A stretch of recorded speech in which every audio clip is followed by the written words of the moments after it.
UPSC prelims page 6 topic 21 according 15th finance commission of India first it has recommended grant of 4,800 crore rupees from the year 2022-23 to the year 2025-26 for incentivizing states to enhance educational outcomes. Second, 41% of the net proceeds of union taxes are to be shared with state. Third, 45,000 crore are to be kept as performance-based incentive for all states for carrying and agricultural reforms. Fourth, it reintroduced tax effort criteria to reward physical performance. Bharat के 15वें वित्त आयोग के अनुसार पहला, इसने राज्यों द्वारा शिक्षा परिणामों में उन्नयन लाने हेतु प्रोत्साहन राशि प्रदान करने के लिए वर्ष 2022-23 से वर्ष 2025-26 तक 4,800 करोड़ रुपये के अनुदान की अनुशंसा की है। दूसरा, संघ के करों के निवल आगम का 41% राज्यों के साथ बांटा जाना चाहिए। तीसरा, सभी राज्यों के लिए कृषि सुधारों के क्रियान्वयन हेतु निष्पादन आधारित प्रोत्साहन के रूप में 45,000 करोड़ रुपये रखे जाएं। चौथा, इसने राजकोषीय निष्पादन को पुरस्कृत करने हेतु कर प्रयास निकष टैक्स एफर्ट क्राइटेरिया को फिर से आरंभ किया।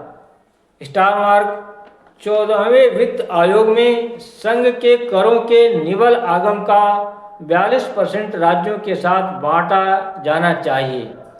14th finance commission 42% of the net proceeds of union taxes are to be shared with states. 14th वित्त आयोग में कृषि सुधारों के क्रियान्वयन हेतु निष्पादन आधारित प्रोत्साहन के रूप में 45,000 करोड़ रुपये इनको 2.5% रखे जाएं या हटा दिया था। 15वें वित्त आयोग ने इसे दोबारा लाया।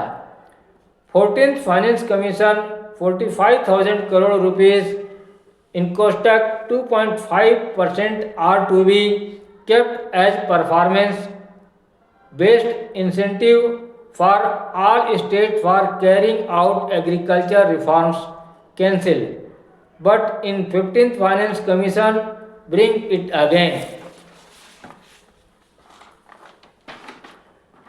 पेज 7 टॉपिक 22 वर्ल्ड बैंक की एक body international bank for reconstruction and development IBRD, विश्व बैंक की एक शाखा अंतर्राष्ट्रीय पुनर्निर्माण और विकास bank IBRD। First, it provides loan and guarantee to middle income countries, यह मध्यम आय वाले देशों को ऋण और गारंटी प्रदान करता है। Second, it was established to help Europe rebuild after the world war second, इसकी स्थापना द्वितीय विश्व युद्ध के उपरांत यूरोप के पुनर्निर्माण में सहायता हेतु की गई थी। स्टार मार्क, वर्ल्ड बैंक की दूसरी body IDA, IFC, MEGA, ICSID भी हैं। Topic 23 in RTGS the settlement time is instant while in case of NEFT it takes some time to settlement payment। RTGS में भुगतान उसी क्षण हो जाता है जबकि NEFT में भुगतान करने में कुछ समय लगता है।